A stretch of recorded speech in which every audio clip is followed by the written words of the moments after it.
আপনার পোর্টফোলিও যদি 50%, 60% বা 70% পর্যন্ত ডাউন থাকে তাহলে এই ভিডিওটি শুধুমাত্র আপনার জন্য। বিয়ার মার্কেট কাউকে ছাড় দেয় না, কিন্তু বিয়ার মার্কেটেও কিছু ব্যক্তি থাকে যারা প্রফিট তো করেই এবং এখানে টিকে থাকে, সারভাইভ করে। এমন কিছু ম্যাজিক তারা দেখায় না, তারা এমন কিছু ভুল করে না যে ভুলগুলো আপনারা করেন, ক্রিপ্টো ট্রেডাররা করে, আর যে কারণেই আলটিমেট লস করে ফেলে। হ্যালো ফ্রেন্ড, আজকের এই ভিডিওতে আমরা কথা বলবো বিয়ার মার্কেটে এমন কি ভুল ক্রিপ্টো ট্রেডাররা করে যে ভুলগুলো করলে আপনি লস করবেন এবং আপনার পুরো ফান্ড শেষ করে দেবেন। সেখানে এমন কি মিস্টেক না করলে আপনি আলটিমেট বিয়ার মার্কেটে সারভাইভ করতে পারবেন এবং নেক্সট বুল রানের জন্য নিজেকে প্রস্তুত করতে পারবেন। তো ভিডিওটি খুব ইম্পর্টেন্ট হবে, অবশ্যই ভিডিওটিকে কোনো স্কিপ না করে শেষ পর্যন্ত দেখবেন, কারণ বিয়ার মার্কেট মানে শুধু প্রাইস কমে না, এখানে আপনার মানসিক স্থিতি ইম্পর্টেন্ট, কি ইমোশনে ডিসিশন নিচ্ছেন সেটা ইম্পর্টেন্ট এবং ধৈর্য কিন্তু ইম্পর্টেন্ট। তো চলুন আজকের ভিডিওটি শুরু করি এবং জেনে নিই বিয়ার মার্কেটের এমন কমন মিস্টেক যে মিস্টেকগুলি করলে আপনিও লসে থাকবেন। এই চ্যানেলের সমস্ত ভিডিও এবং এই ভিডিওটি শুধুমাত্র এডুকেশনাল পারপাস দেওয়া হয়েছে। এখানে কোনো বাইং এবং সেলিং আমি রেকমেন্ডেশন করি না, শুধুমাত্র এডুকেশনাল পারপাস নেবেন এবং শেখার চেষ্টা করবেন, কোনো ফিনান্সিয়াল অ্যাডভাইস না। ট্রেডার বা ইনভেস্টাররা বিয়ার মার্কেটে সবথেকে বড় ব্যয়বহুল যে ভুলটি করে সেটি হচ্ছে প্যানিক সেলিং। ধরে নিন আপনি সোলোনা বাই করেছেন একটা ভালো প্রাইসে, এবার আপনি হোল্ড করে আছেন, প্রাইস অনেকটা কমে গেছে, এখনও হোল্ড করে আছেন, প্রাইস অনেকটা কমে গেছে।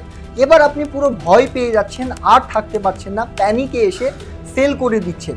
একটা জিনিস বুঝুন, আমরা যখন সেল করি, এই যে সেল করে দেওয়া, এটা ডিসিশন আসে ইমোশন থেকে, প্ল্যান থেকে না। আমি বলছি না যে সেল করা খারাপ, সেল করুন, কিন্তু প্ল্যানিংয়ের সঙ্গে করুন, নাকি ভয় পেলেন ইমোশনে এসে সেল করে দিলেন তাহলে কিন্তু না। কারণ একটা জিনিস মনে রাখবেন, আপনি যখন প্রচণ্ডভাবে ভয় পেয়ে সেল করবেন, হতে পারে সেটাই একটি লোকাল বটম, আর তারপর ধীরে ধীরে প্রাইস আবারও উঠে চলে গেল। তো সেই জন্য কয়েন সেল করবেন কোনো অসুবিধা নেই, প্ল্যানিং করে অবশ্যই সেল করুন, নাকি ভয় পেয়ে প্যানিক সেলে। আর ভয় পেয়ে প্যানিক সেলেই 90% লোক কিন্তু টাকা হারিয়ে ফেলে, কারণ যখন প্রাইস কমে যায় দেখতে থাকে, তারপর একসঙ্গে পুরো পোর্টফোলিও সেল করে দেয় প্যানিকে। আর যখন বিয়ার মার্কেট আসে তখন সিচুয়েশনই এমন হয়, মনে হয় যে সব শেষ হয়ে যাবে, বিটকয়েন শেষ হয়ে যাবে, সমস্ত জিরো হয়ে যাবে। বাট এই প্যানিকে যখন রিটেলাররা বেরিয়ে যায় তখনই কিন্তু আবার মার্কেটে মুভমেন্ট আসা শুরু হয় এবং মার্কেট পাম্প করে। তো আজকের পর থেকে প্ল্যান করে সেল করুন, নাকি প্যানিক সেলিং। বিয়ার মার্কেটে সব থেকে দ্বিতীয় যে বড় কমন মিস্টেক লোক করে ফেলে সেটি হচ্ছে অন্ধভাবে ডলার কস্ট অ্যাভারেজ অর্থাৎ ডিসিএ করা। কোনো কয়েন যদি 50% ডাউন হয়ে যায়, এর মানে এই না যে এখান থেকে প্রাইস পাম্প করবে, আর এই মানে এও না যে কয়েনটা সস্তা হয়ে গেছে, সেটা আরও 50% ডাউন হয়ে যেতে পারে, জিরো হয়ে যেতে পারে। তো আমরা যখন মার্কেটে আসি অনেক জায়গায় থেকে শুনেছি অ্যাভারেজ করে নিলে প্রাইস কমে যায়, দেন যখন প্রাইস পাম্প করে তো অ্যাভারেজ কস্টের কারণে আমরা কিন্তু একটা প্রফিটে চলে আসতে পারি বা লস হয় না। কিন্তু বিয়ার মার্কেটে এটি কাজ করে না, বিয়ার মার্কেটে কিন্তু এটি রং প্রমাণিত হয়। কারণ কোনো প্রজেক্ট যার পোটেনশিয়াল নেই, যার লংজিভিটি ইউটিলিটি নেই, সেখানে আপনি বাই করেছেন, 60-70% ডাউন হয়ে গেছে, আবার বাই করছেন, আবার ডাউন হচ্ছে, আবার বাই করছেন।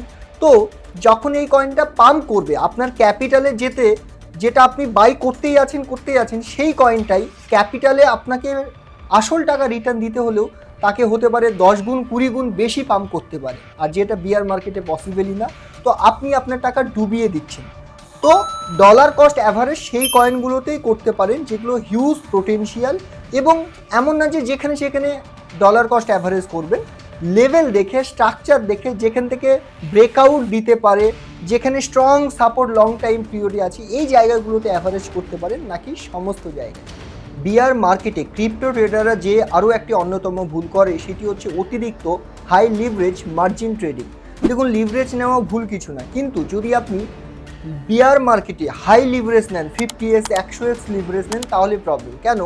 বিয়ার মার্কেটে ধীরে ধীরে প্রাইস নিচে আসে আমরা সবাই জানি, কিন্তু ওভারঅল মার্কেট কিন্তু কন্টিনিউ নিচে আসে না, পাম্প ডাম্প প্রচণ্ড হয়, হাই লিকুইডেশন কিন্তু গ্র্যাব করে।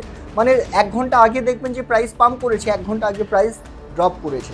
তো দুদিকেই লিকুইডেশন কিন্তু গ্র্যাব করে। এবার যদি আপনি অতিরিক্ত লিভারেজ রাখেন তো তাড়াতাড়ি লিকুইডেট হয়ে যাওয়ার চান্সেস কিন্তু বেশি থাকবে। অবশ্যই বিয়ার মার্কেটে কম লিভারেজ নেবেন, যতটা না নিলে না ততটাই রাখবেন। অতিরিক্ত লিভারেজ আপনার ফান্ড হারানোর কিন্তু অন্যতম কারণ হতে পারে। ট্রেডারদের 4 নম্বর যে বড় মিস্টেক সেটি হচ্ছে স্টপ লসকে উপেক্ষা করা, রিস্ক ম্যানেজমেন্টকে উপেক্ষা করা। অনেকেই ভাবে স্টপ লস রাখলে তো কনফার্ম লস হয়ে যাচ্ছে, বা একই রেঞ্জের মধ্যে যদি প্রাইস থাকে অনেকে স্টপ লস রাখতে চায় না, ভাবে যে বারবার এসএল হিট হয়ে যাওয়ার চান্সেস আছে, তাহলে স্টপ লস রাখবো না, যখন প্রফিট আসবে প্রফিট বুক করে দেবো। এতে কি হয়, ছোটো মোটো 2-1বার হয়তো আপনি প্রফিট করেও নেবেন, কিন্তু লং টাইমে আপনি ওভারঅল ফান্ড হারানোর চান্সেস অনেক বেশি থাকবে। তার কারণ এসএল না লাগালে, স্টপ লস না লাগালে প্রাইস আপনার অপোজিট ডিরেকশনে যে কোনো মুহূর্তে বড় মুভমেন্ট যদি দেয়, আপনার ফান্ড কিন্তু গায়েব হয়ে যাবে। তো সেই কারণে বড় লসের হাত থেকে বাঁচতে হলে স্টপ লস অবশ্যই রাখতে হবে, এবং ট্রেড নেবার আগেই স্টপ লস ফিক্সড করা উচিত। কতটা রিস্ক নেবেন পার ট্রেডে সেটা ফিক্সড করা উচিত। আইডিয়াল ট্রেডিংয়ের রুলস হচ্ছে 2%-এর বেশি পার ট্রেডে লস রাখা উচিত না। তো ট্রেড যখন নেবেন আগেই ফিক্সড করুন স্টপ লস কোথায় রাখবেন এবং কতটা রিস্ক নেবেন। বিয়ার মার্কেটের অন্যতম আরও একটি বড় মিস্টেক হচ্ছে বটম কল আইডেন্টিফাই করা বা ফোমোতে চলে আসা। মার্কেটে, সোশ্যাল মিডিয়াতে, টুইটার এবং সমস্ত জায়গায় অনেক ইনফ্লুয়েন্সাররা বা অনেকেই বা মার্কেটের চারপাশে হাইপ শুনতে পাবেন যে এটাই হয়তো বটম লাগিয়ে দিয়েছে, আর নিচে যাবে না, এবার প্রাইস পাম্প করবে। আর এই বটম কল আইডেন্টিফাই করতে গিয়ে আপনি কনফিডেন্সে যদি চলে আসেন আর বড় পজিশন ওপেন করেন বা বড় ফান্ডে ইনভেস্টমেন্ট করেন, তাহলে কিন্তু বড় মিস্টেক হতে পারে। কারণ যখন বিয়ার মার্কেটে প্রাইস অনেকটা ডাম্পের পর ডাম্প করে, লোক বলা শুরু করে এটাই হয়তো শেষ ডাম্প, এরপরে আর নিচে আসবে না, কিন্তু সেটাকেও ভেঙে দিয়ে আরও বড় বড় কিন্তু ভাবে ডাম্প করতে দেখি আমরা প্রাইসকে। তো সেই জন্য একটা জিনিস মনে রাখবেন, অ্যাকচুয়াল বটম কোথায়, লোকাল বটম কোথায়, কোথায় থেকে প্রাইস অ্যাকচুয়ালি পাম্প করবে কেউ বলতে পারবে না, কারো প্রেডিকশন কাজ করবে না। এটা অ্যাকচুয়ালি ডিপেন্ড করে মার্কেট সেন্টিমেন্টের উপর, মার্কেট ভলিউমের উপর এবং মার্কেট স্ট্রাকচারের উপর। সে কারণে অবশ্যই তাড়াতাড়ি বটম চলে এসেছে আর এখান থেকেই মার্কেট পাম্প করবে, আর এই জন্য বড় ক্যাপিটাল বা বড় ফান্ড, বড় লিভারেজ নিয়ে ট্রেড পজিশন ওপেন করবেন না। প্রপার স্ট্রাকচার আইডেন্টিফাই করে ডিটেলস নলেজ নিয়ে তারপরে কিন্তু সেই হিসেবে ট্রেড করা উচিত। মার্কেটে ট্রেডাররা যদি একদিনে বড় ফান্ড লস করে ফেলে, তার অন্যতম যে মিস্টেক সেটি হচ্ছে ইমোশনাল ট্রেডিং বা রিভেঞ্জ ট্রেডিং। অনেকেই ট্রেড করে আর কোনো ট্রেডের যদি লস যায় সেভাবে এই লসটাকে রিকভার করতে হবে, আর এই চক্করে আবার ট্রেড নেয়। আবার যদি এক দুটো লস যায়, সে ইমোশনকে কন্ট্রোল করতে পারে না, মার্কেটের ফাঁদে চলে আসে এবং রিভেঞ্জ ট্রেডিং নেওয়া শুরু করে। প্রফিট করেই ছাড়বো, আমার তো লস হতে পারে না, কেন লস যাবে, আর এই চক্করে সে বড় বড় পজিশন ওপেন করে, বড় বড় ফান্ড ইউজ করে বা বড় লিভারেজ ইউজ করে বা বেশি বেশি ট্রেড করা শুরু করে, আর এটাকে আমরা রিভেঞ্জ ট্রেডিং বলি। আর যখন কেউ রিভেঞ্জ ট্রেডিংয়ের চক্করে পড়ে গেছে, তখনই তার কিন্তু একদিনে বড় লস হয়ে গেছে।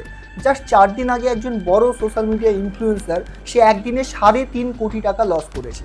তার কারণ সে নিজেই বলেছে যে তার যখন 2-4টে বড় পজিশন লস গেছে, $10-20 হাজার কোনো কারণে লস গেছে, সে সেই রিভেঞ্জে এসে পুরো ফান্ড রিকভার করবে এই চক্করে বড় বড় পজিশন ওপেন করেছে, আর তার ডিরেকশনের অপোজিট ডিরেকশনে মার্কেট হাই স্পিডে চলে গেছে, তার কিন্তু একদিনে 3 কোটি টাকা হারিয়ে গেছে।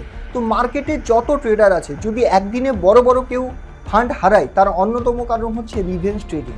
আজকে থেকে রিভেঞ্জ ট্রেডিং বন্ধ করুন, ইমোশনে এসে ট্রেড নেওয়া বন্ধ করুন, দিনে 3-4টে ম্যাক্সিমাম লিমিট রাখুন, তার বেশি ট্রেড নেবেন না, তাহলে বড় লস হবে না এবং আপনি বিয়ার মার্কেটেও সাস্টেন করতে পারবেন, লং টাইমে একজন প্রফিটেবল ট্রেডার হতে পারবেন। বিয়ার মার্কেটের অন্যতম আরও একটি বড় মিস্টেক হচ্ছে বিটিসি ডমিনেন্স এবং বিটিসির সেন্টিমেন্টকে উপেক্ষা করা। অনেকেই কি করে, মার্কেটের নিজের কোনো পছন্দের কয়েনে ট্রেড করে আর চারিদিকে সেন্টিমেন্ট, বিটিসি ডমিনেন্স কিচ্ছু চেক করে না, আর এটা বড় একটা মিস্টেক, বড় লসের কারণ হতে পারে। তার কারণ বিয়ার মার্কেটে ওভারঅল মার্কেট ডাউন হলেও বিটিসির ডমিনেন্স অনেক বেড়ে যায়, অল্ট কয়েন বিটিসির তুলনায় অনেক দুর্বল থাকে।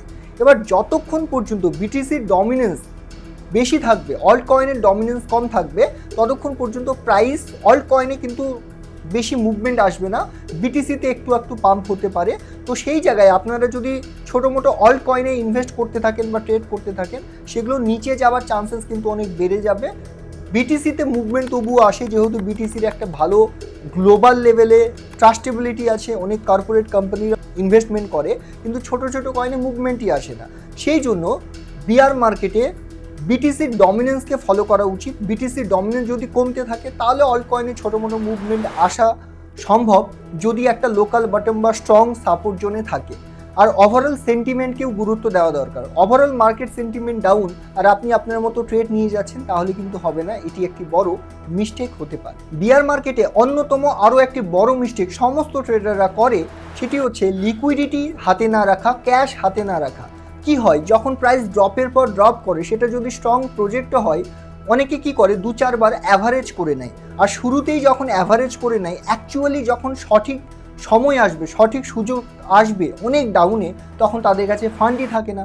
তো সেই জন্য বিয়ার মার্কেট মানেই বুঝবেন প্রাইস অনেক অনেক অনেক ডাম্প করতে পারে, 60, 70, 80, 90% পর্যন্ত প্রাইস ডাম্প করতে পারে। শুরুতেই যদি অ্যাভারেজ করে নেন আর আপনার কাছে ক্যাপিটাল না রাখেন, তো যখন অ্যাকচুয়ালি সস্তা প্রাইসে পাবেন, তখন কিন্তু আপনার কাছে ক্যাপিটাল না থাকলে বাইং করার সুযোগই পাবেন না। তো সেই জন্য বিয়ার মার্কেটে অন্যতম একটি রুলস হচ্ছে হাতে সবসময় ফান্ড সেফলি আলাদা করে রেখে দেওয়া উচিত, একটা ভালো লিকুইডিটি রেখে দেওয়া উচিত। যখন একদম লোকাল বটম হয়ে যাবে, দারুণ লেভেলের বড় সাপোর্ট হয়ে যাবে, প্রাইস মুভমেন্ট চেঞ্জ হয়ে যাবে, সেই সময় আপনি শুরুতে বাই করলে খুবই সস্তা প্রাইসে ভালো একটা মুভমেন্ট রিটার্ন নিতে পারেন, কিন্তু তার জন্য ক্যাপিটাল থাকা দরকার। আর সেই কারণেই ক্যাপিটাল আলাদা করে রাখা উচিত, লিকুইডিটি হাতে রাখা উচিত। বিয়ার মার্কেটের অন্যতম আরও একটি বড় মিস্টেক বিগিনার ইনভেস্টাররা করে থাকে, সেটি হচ্ছে বিটিসি ইথিরিয়ামকে ছাড়া ছোট ছোট যেগুলো অল্ট কয়েন, সেগুলোতে ফোকাস করে। ভাবে এই কয়েনটা অলরেডি 150, 200, 500% ডাউনে আছে, এটাকে যদি বাই করি আর এটা যদি আগের প্রাইসেও চলে যায়, তাহলে তো অনেক রিটার্ন। কিন্তু এটা সব থেকে বড় ভুল। যখন বিয়ার মার্কেটে চলে আসে, তখন অল্ট কয়েনের অস্তিত্ব প্রায় নেমে যায় এবং অল্ট কয়েনগুলো সবচেয়ে বেশি ভোগে, অল্ট কয়েনগুলো রিকভারি হতেও সব থেকে বেশি সময় নেয়। সেই জায়গায় যখন বিয়ার মার্কেট থাকে, সেখানে অনেক লো প্রাইসে বিটকয়েন, ইথিরিয়াম, সোলোনার মতো প্রজেক্ট পেয়ে যাবেন। আর সেগুলোতে যদি আপনি অ্যাকুমুলেটেড করতে পারেন বা ইনভেস্টমেন্ট করতে পারেন, আবার যখন বুল সিজন আসবে, তখন কিন্তু সেগুলো সবার ফার্স্ট মুভমেন্ট দেবে এবং ভালো রিটার্নও কিন্তু ইজিলি সেখান থেকে পাওয়া পসিবল। তো অবশ্যই ছোট কয়েনে ফোকাস একটু চেঞ্জ করে বড় মার্কেট ক্যাপের টপ 5-10টা কয়েনের মধ্যে ফোকাস রাখতে পারেন, স্পেশালি বিটিসি এবং ইথিরিয়াম। এই ছিল বিয়ার মার্কেটের ওভারঅল মিস্টেক, কমন মিস্টেক, যেগুলো ম্যাক্সিমাম লোক করে থাকে। আপনি যদি না করেন, এই মিস্টেকগুলো এড়িয়ে চলেন, তাহলে ওভারঅল আপনি প্রফিটেও থাকবেন, বড় লস থেকে বাঁচবেন এবং নেক্সট বুল রানের জন্য প্রস্তুত নিতে পারবেন। একটা জিনিস অবশ্যই বলবো, যে বিয়ার মার্কেট সারা জীবন থাকবে না, এটাও চেঞ্জ হবে এবং আগামী দিনে আবার বুল সিজনও আসবে। তো এখানে যদি আপনি স্টেবল থাকেন, এখানে যদি আপনি আগামী সিজনের জন্য প্রস্তুত থাকেন, তাহলে কিন্তু আপনি আগামী দিনে ভালো বেনিফিট নিতে পারবেন। আর আপনি যদি ক্রিপ্টোতে কাজ করেন বা ট্রেডিং ফিল্ডে ভালো কিছু করতে চান, আমাদের চ্যানেলকে সাবস্ক্রাইব করতে কখনোই ভুল করবেন না। কারণ আগামী দিনে এআই দিয়ে ট্রেডিংয়ের A to Z, ফিউচার ট্রেডিংয়ে কী করে গ্রো করব, সমস্ত বিষয় ডিটেলস একটার পর একটা রেগুলার বেসিসে ভিডিও দিতে চলবে। তো অবশ্যই চ্যানেলে সাবস্ক্রাইব করুন, ভিডিওটিকে লাইক করুন। নেক্সট কোন টপিকে ভিডিও চান, যেটা বানালে আপনার অ্যাকচুয়ালি হেল্প হবে, কমেন্ট বক্সে কমেন্ট করে দিন। চলুন আজকের ভিডিওটি এখানেই, দেখা হচ্ছে নেক্সট ভিডিও।